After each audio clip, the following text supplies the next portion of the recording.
Assalamualaikum warahmatullahi wabarakatuh. Kali ini kita akan mempelajari studi Islam tentang sejarah perkembangan studi Islam. Sejarah awal studi Islam. Masa kejayaan pendidikan Islam merupakan satu periode di mana pendidikan Islam berkembang pesat yang ditandai dengan berkembangnya lembaga pendidikan Islam dan madrasah, sekolah-sekolah formal, serta universitas-universitas dalam berbagai pusat kebudayaan Islam. Lembaga-lembaga pendidikan sangat dominan pengaruhnya dalam membentuk pola kehidupan dan pola budaya umat Islam. Berbagai ilmu pengetahuan yang berkembang melalui lembaga pendidikan itu menghasilkan pembentukan dan pengembangan berbagai macam aspek budaya umat Islam. Pendidikan Islam mencapai puncak kejayaan pada masa dinasti Abbasiyah, yaitu pada masa pemerintahannya Khalifah Harun al-Rasyid, kurang lebihnya tahun 1070 sampai 193 Hijriah. Karena beliau adalah ahli ilmu pengetahuan dan mempunyai kecerdasan serta didukung negara dalam kondisi aman saat itu, tenang dan dalam masa pembangunan, sehingga dunia Islam pada saat itu diwarnai dengan perkembangan ilmu pengetahuan yang begitu besar. Pada masa kejayaan Islam, mata pelajaran bagi kurikulum sekolah tingkat rendah adalah Al-Quran, agama, membaca, menulis, dan syair.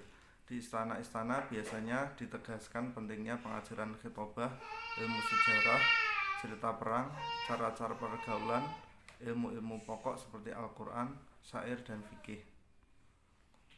Perkembangan studi Islam di negara Muslim. Studi Islam di negara-negara Muslim telah lama ada, ditandai dengan sebuah perguruan tinggi Nizamiyah di Baghdad yang berdiri pada tahun 455 Hijriah, atau kalau Masehi kurang lebih 1063 Masehi. Perguruan tinggi ini dilengkapi dengan perpustakaan yang bernama Baitul Hikmah yang dibangun oleh Khalifah Al-Ma'mun. Ini Khalifah Al-Ma'mun ini putranya Khalifah Harun al-Rasyid, kurang lebih tahun 813 sampai 833 Masehi. Selanjutnya berdiri pusat-pusat studi Islam seperti Universitas Al-Azhar Kairo Mesir pada masa pemerintahan Al-Hakim Al-Hakim Bi'amrillah, Khalifah ke-6 dari Daulat Fatimiyah. Ia pun membangun perpustakaan terbesar di Al-Qahirah yang diberi nama Baitul Hikmat atau Balai Ilmu Pengetahuan. Selanjutnya, studi Islam berkembang sampai ke dunia barat. Kontak Islam dengan barat atau Eropa dapat dikelompokkan menjadi dua fase, yakni satu di masa kejayaan Islam abad ke-8 Masehi dan kedua masa Renaissance atau runtuhnya Muslim. Fase pertama yaitu fase kejayaan Muslim. Kontak pertama antara dunia barat dengan dunia Muslim adalah lewat kontak perguruan tinggi, bahwa sejumlah ilmuwan dan tokoh-tokoh barat datang di perguruan tinggi Muslim untuk memperdalam ilmu pengetahuan dan teknologi di dunia belahan barat. Ada di Cordoba. Bentuk lain dari kontak dunia Muslim dengan dunia barat pada fase pertama adalah penyalinan manuskrip-manuskrip ke dalam bahasa Latin sejak abad ke-13 Masehi hingga bangkitnya zaman kebangunan atau Renaissance di Eropa pada abad ke-14. Yang fase kedua, fase runtuhnya Muslim.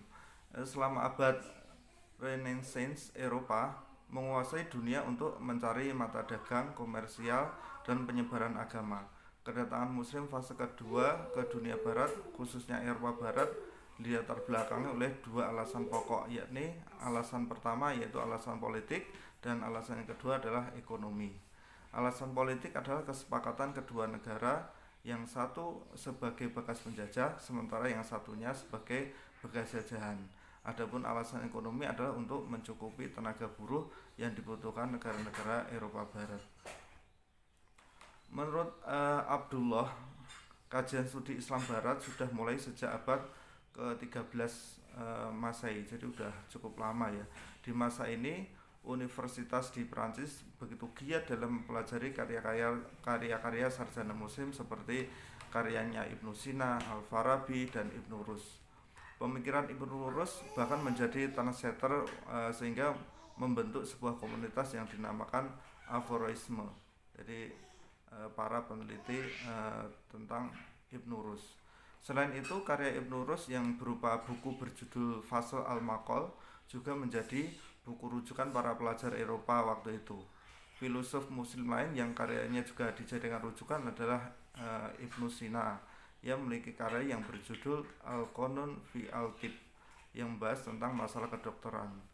Dunia Islam pada abad ke-19 menurut beberapa ahli menjadi salah satu situs arkeologis yang paling eksotis untuk dikaji. Jadi dunia barat waktu itu di abad ke-19 itu sangat tertarik sekali mempelajari keislaman.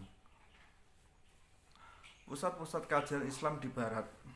Perkembangan Islam ini ya beberapa dunia barat yang menjadi pusat kajian Islam antara lain di Kanada. Perkembangan Islam di Kanada, Islam dikenal di daerah ini mulai tahun 1854. Komunitas muslim terbesar saat ini berada di Toronto dengan jumlah muslim sebanyak 250.000 jiwa. Di kota ini juga terdapat lebih dari 20 masjid.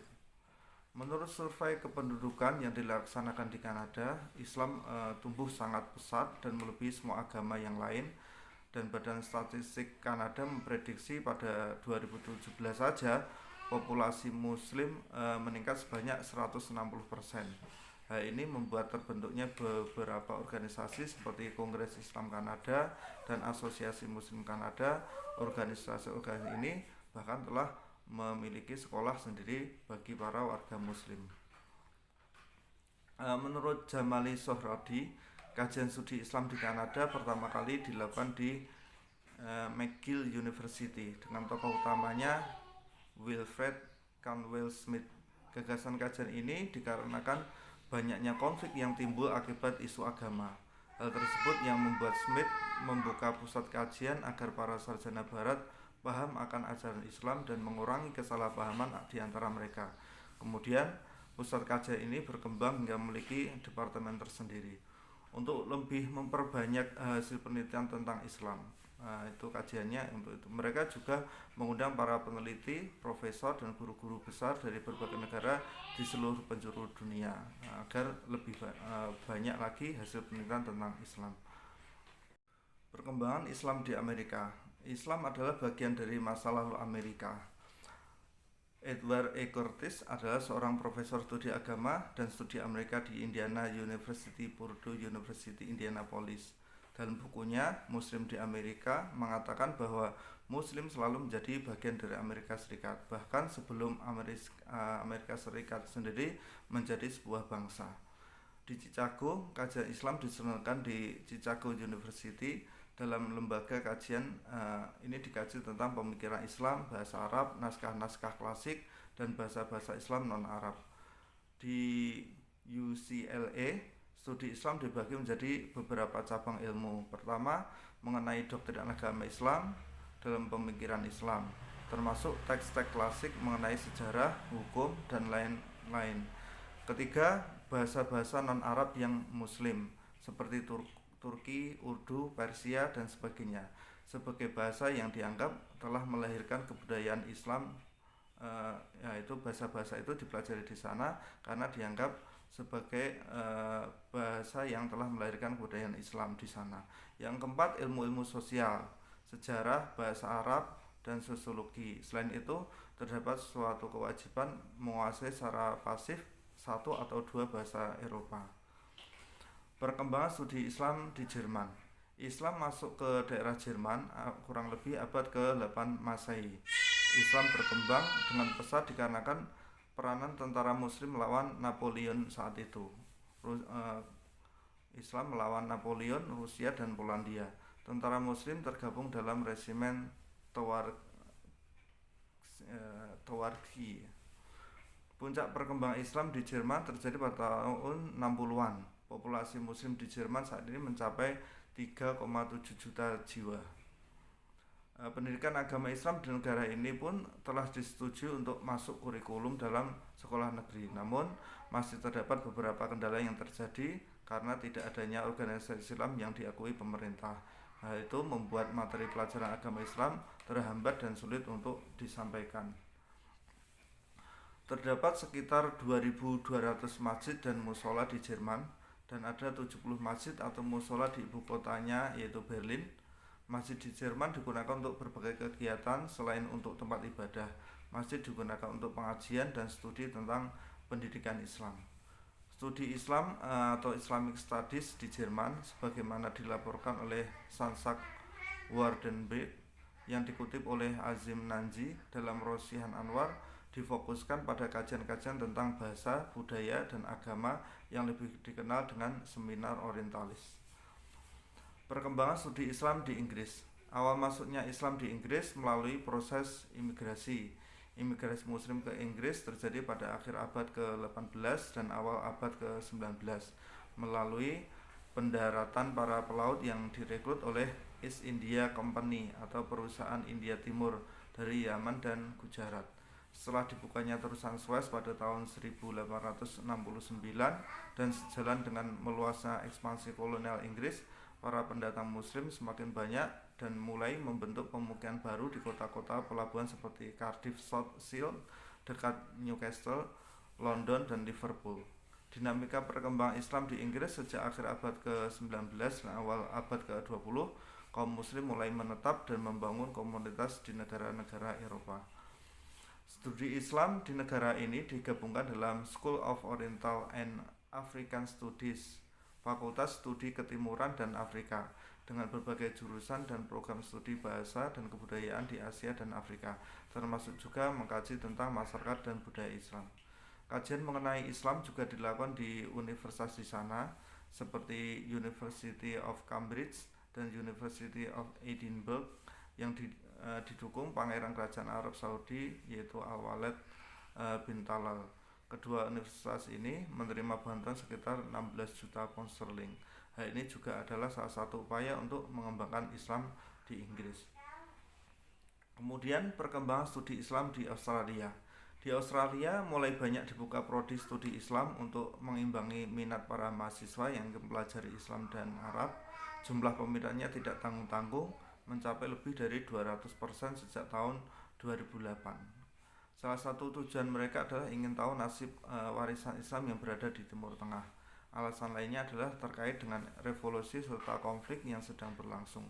Bukan hanya mahasiswa muslim saja yang tertarik untuk mempelajari studi Islam, bahkan veteran perang yang pernah dikirim ke Afghanistan atau Timur Tengah juga ingin mengkaji Islam dengan benar di sana. Kemudian perkembangan studi Islam di Asia Tenggara. Masuknya Islam ke wilayah Asia Tenggara diperkirakan pada abad ke-1 Hijriah atau 7 Masehi dan berkembang pesat pada abad 13 Masehi saat ini ya ada kerajaan-kerajaan Islam ya, sebagai pendukungnya.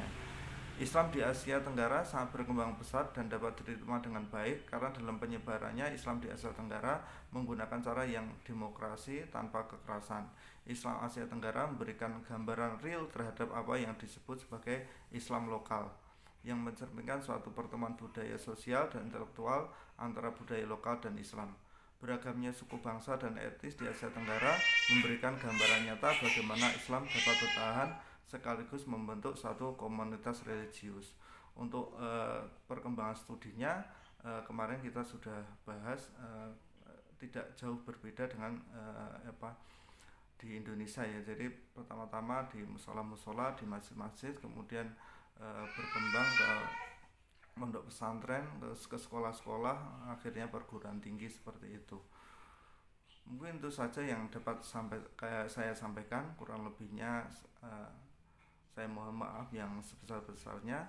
Terima kasih telah menyimak video saya. Jangan lupa like dan subscribe agar saya lebih bersemangat lagi dalam membuat materi dan video. Terima kasih. Wassalamualaikum warahmatullahi wabarakatuh.